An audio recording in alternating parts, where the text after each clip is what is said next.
Existe uma queixa que aparece com muita frequência na prática clínica, principalmente a partir dos 35, 40 anos. Pacientes que chegam ao consultório e dizem algo como: Doutor, eu não estou doente, mas também não me sinto como antes. Eles descrevem uma redução gradual da energia ao longo do dia, um cansaço persistente que não chega a ser incapacitante, mas nunca desaparece completamente. Relatam também uma recuperação mais lenta, até mesmo após atividades simples, e, em muitos casos, uma sensação difícil de definir, como se o corpo estivesse funcionando, mas abaixo do seu potencial. Eu sou o Dr. Vitalis, médico com foco em medicina preventiva e saúde vascular. E ao longo dos anos, acompanhando pacientes com esse perfil, uma coisa se torna evidente.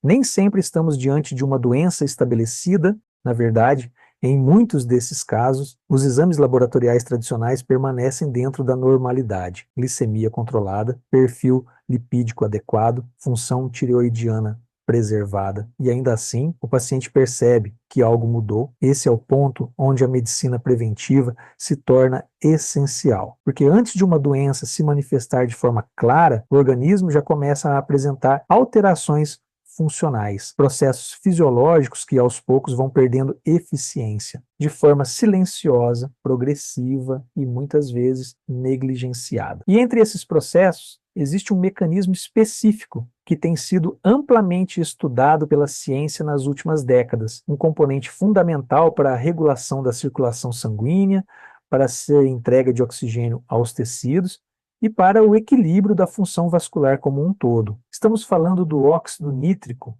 E antes de qualquer interpretação simplista, é importante deixar algo muito claro: isso não é sobre uma solução rápida e definitivamente não é sobre uma única causa para sintomas complexos. É sobre entender um dos mecanismos que sustentam o funcionamento do seu corpo.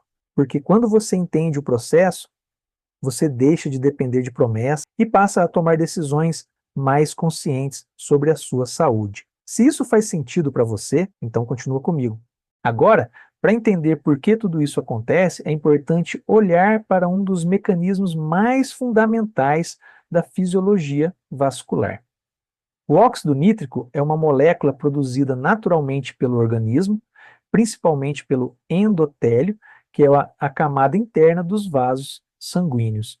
E apesar de ser uma molécula simples, o papel que ela desempenha é extremamente relevante. Até a principal função do óxido nítrico é promover o relaxamento da musculatura dos vasos sanguíneos. Esse processo ele é conhecido como vasodilatação. Na prática, isso significa que os vasos se expandem, permitindo que o sangue circule com mais facilidade. Quando esse mecanismo funciona bem, o fluxo sanguíneo se torna mais eficiente. Isso melhora a entrega de oxigênio e nutrientes para os tecidos, incluindo músculos, cérebro e outros órgãos vitais.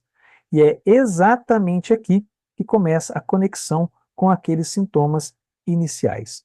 Porque quando a circulação não está funcionando de forma ideal, mesmo que de maneira sutil, o impacto pode ser percebido como redução de energia, menor disposição e até uma sensação de funcionamento abaixo do esperado. Do ponto de vista fisiológico, o óxido nítrico também está envolvido em processos como a regulação da pressão arterial, a função endotelial e até a comunicação entre células. Inclusive, a importância dessa molécula é tão significativa que as pesquisas relacionadas ao óxido nítrico foram reconhecidas com o Prêmio Nobel de Fisiologia e Medicina em 1998, o que reforça o papel central desse mecanismo dentro da ciência moderna. Mas é fundamental entender isso com equilíbrio. O óxido nítrico não é uma solução isolada, nem uma explicação única para sintomas complexos. O corpo humano funciona como um sistema integrado, onde múltiplos fatores interagem ao mesmo tempo. Ainda assim, a eficiência na produção e utilização do óxido nítrico é uma peça importante dentro desse sistema, especialmente quando falamos de circulação, desempenho físico e saúde vascular ao longo do tempo. E é justamente por isso que esse tema vem ganhando cada vez mais atenção dentro da medicina preventiva. Agora que você entendeu o papel do óxido nítrico no organismo, a próxima pergunta é inevitável. Por que esse mecanismo começa a perder eficiência com o tempo? A resposta envolve uma combinação de fatores biológicos e comportamentais.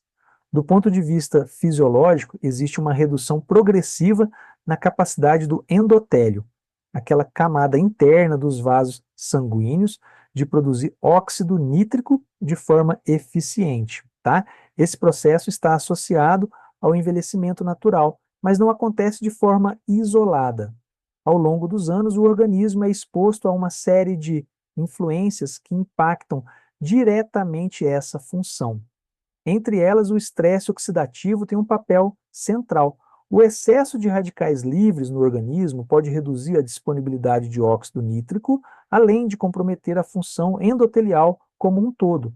E isso não é algo abstrato, ele está diretamente relacionado a fatores do dia a dia. Alimentação desbalanceada, rica em ultraprocessados, baixo consumo de vegetais, sedentarismo, privação de sono e níveis elevados de estresse crônico. Tudo isso contribui de forma gradual para um ambiente menos favorável à produção adequada de óxido nítrico. Além disso, a própria rigidez dos vasos sanguíneos tende a aumentar com o passar do tempo, e vasos menos flexíveis respondem pior aos estímulos de vasodilatação. O resultado é um sistema circulatório que, mesmo sem uma doença evidente, começa a operar com menor eficiência.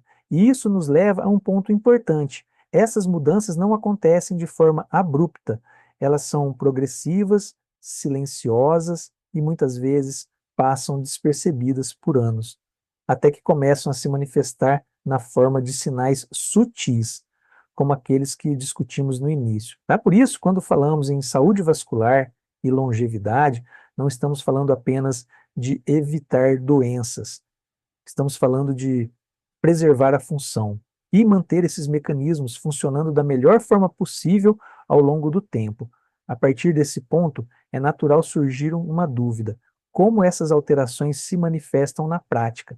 E aqui é importante ter muito cuidado, porque os sinais que vamos mencionar não são específicos e não devem ser interpretados como diagnóstico, mas em conjunto com o contexto, né, eles podem indicar que algo no funcionamento do organismo não está ideal.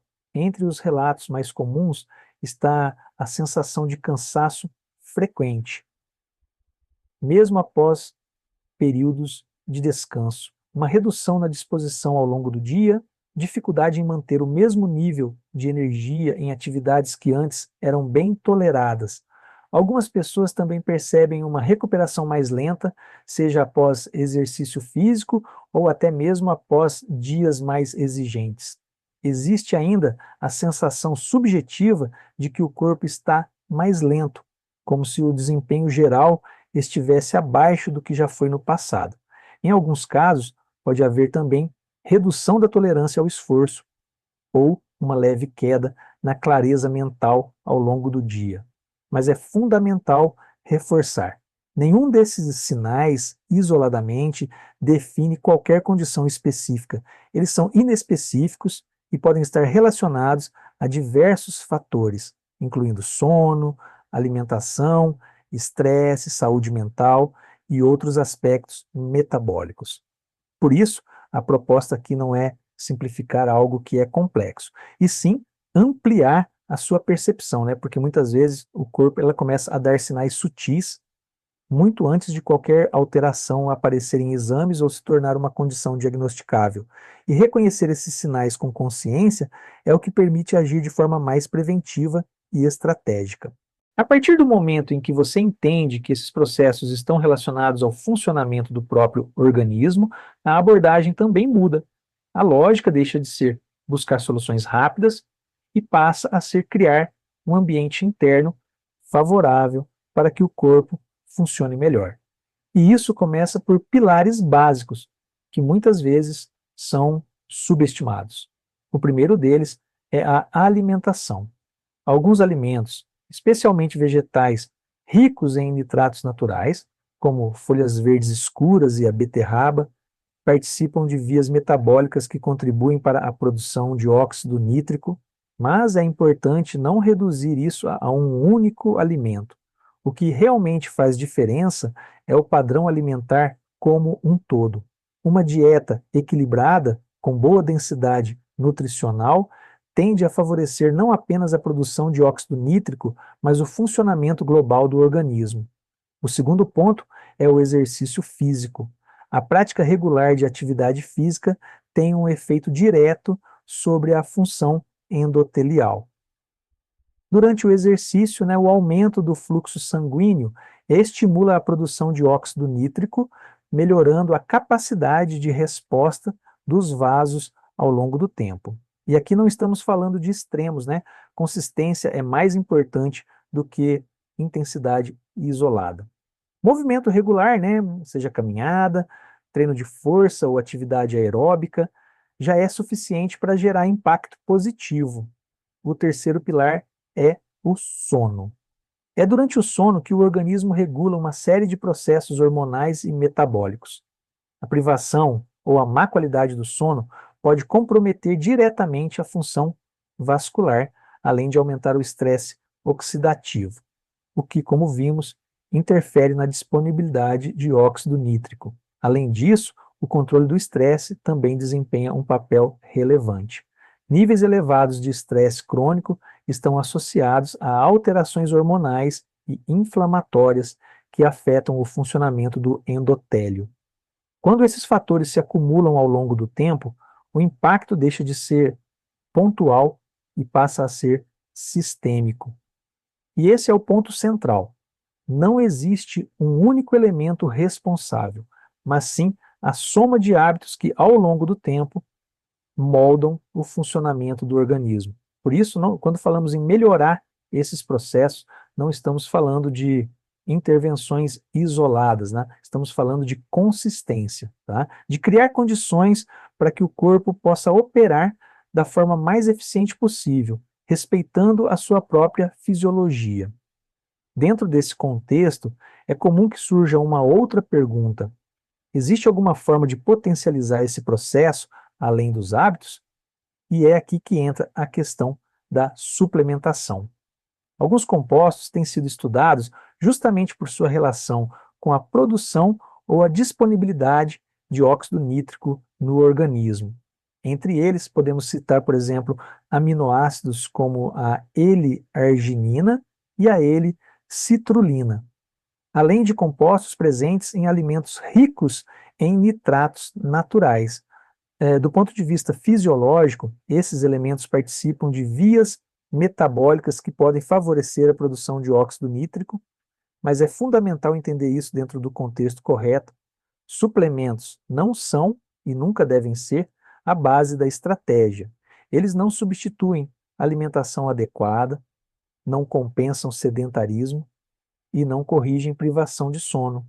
Quando utilizados, devem ser vistos como um complemento e não como solução principal. Além disso, a resposta à suplementação pode variar de pessoa para pessoa.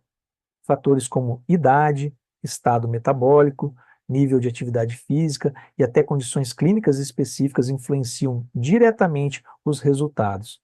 Por isso, qualquer tipo de suplementação deve ser avaliado de forma individualizada, com orientação profissional e, sempre que necessário, com acompanhamento adequado.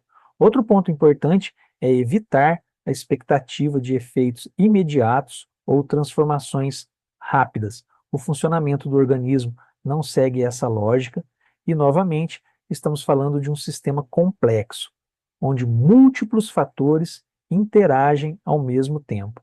Quando bem indicados e inseridos em um contexto adequado, alguns suplementos podem sim ter um papel complementar, mas o impacto mais relevante continua vindo da base, do estilo de vida, da consistência ao longo do tempo. E essa é a diferença entre uma abordagem superficial e uma abordagem realmente eficaz dentro da medicina preventiva.